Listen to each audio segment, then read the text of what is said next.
نامه ji gerîlayekî derîn bo pekekê. Ez heqê xwe ji we helal nakim.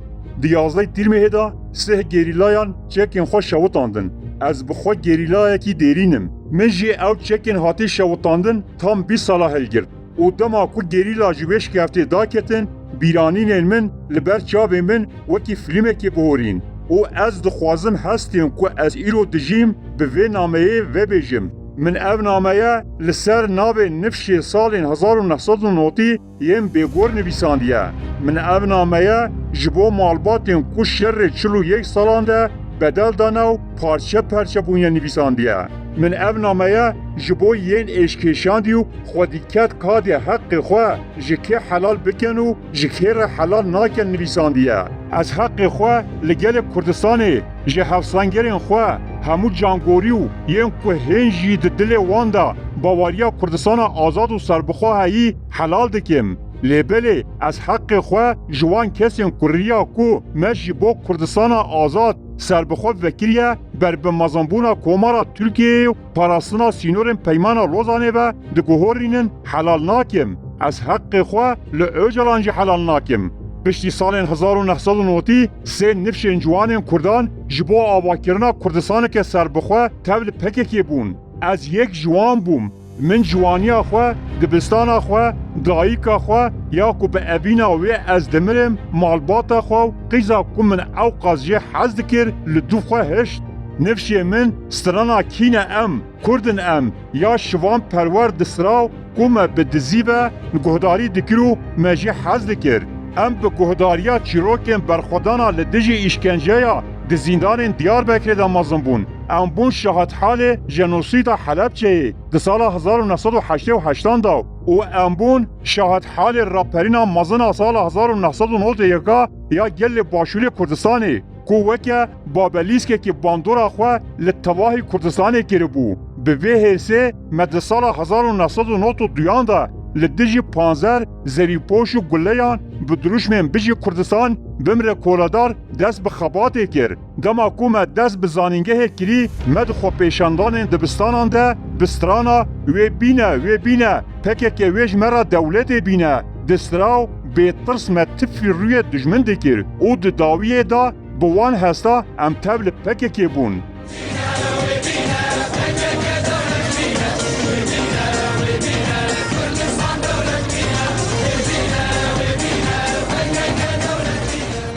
Me qet wêneyekî Öcalan jî nedîtibû.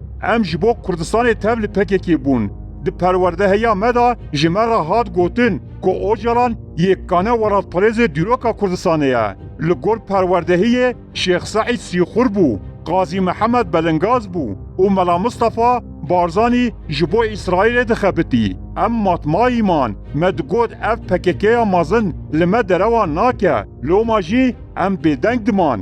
Di sala 1995 da em hatin Başûrê Kurdistanê ji me hat xwastin ku em li dijî baregehek pêşmerger çalekî bikin.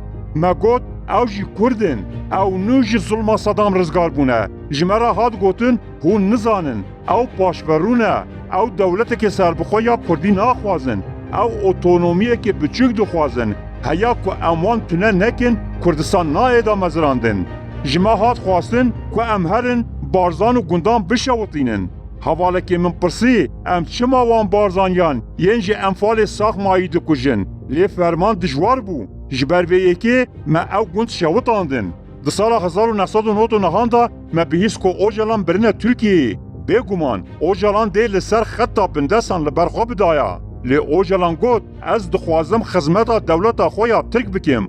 Öcalan bi qasî misqalek wêrekiya ku jinên ciwan ên ku xwe teqandin nîşan neda. Vê carê jî ji me re hat gotin hûn fêm nakin. Serok bi awayekî klasîk li ber xwe nade. Di sala 1999 da gerîlayên Bakurê Kurdistanê bi fermana Öcalan bê amadekarê hatin Başûr. Bi sedan hevalên min li kêleka min şehîd bûn. Di sala 2000 da ji me re hat gotin ku em ê bi pêşmergeyên yenekê reşer bikin. Ji ber ku Öcalan dixwast ji dewleta Tirkiyeyê re îspat bike ku PKK dê guh bide wî telîmat ji wir hatin. Me zêdetir ji 200 pêşmergeyên yenekê şehîd kirin. Ciwanên Kurd ku di salên 1990 da ji bo avakirina welateke azad dest bi tekoşînê kirin. نها جعالی اوجلان کود بجه از دخوازم خدمت دولت ترک بکیم و دهین جناب برن دنامه خویا 27 سبات دا اوجلان راگهان شر پشتی سال 1990 نه هوجه بو و دمه چما د سال 1990 دا او قاسگون هاتن شوتاندن چما به میلیونان کرد مجبور مان کوچبر ببن چما دوی دمه دا 40,000 جوانین کرد جیانا خوش دست دا چما اوجلان دیگه که خزیران 2004 دا شهر جنوب دا دست بکرن جوی دمه و 20,000 جوانین کرد کتن گوره چما اوجلان د سال 2013 دا درکت و گوت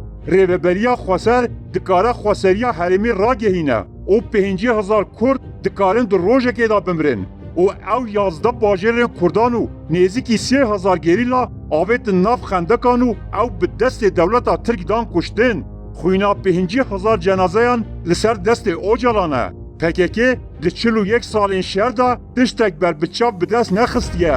İddiaya ku menasnameya Kurd da qebûlkirin derewe. Berî ku em navê PKK bibîsin jî em Kurd bûn. Kurdbûna me wê demê tu eleqeya wê bi Ocalan'a tu nebû. û niha jî tu neye.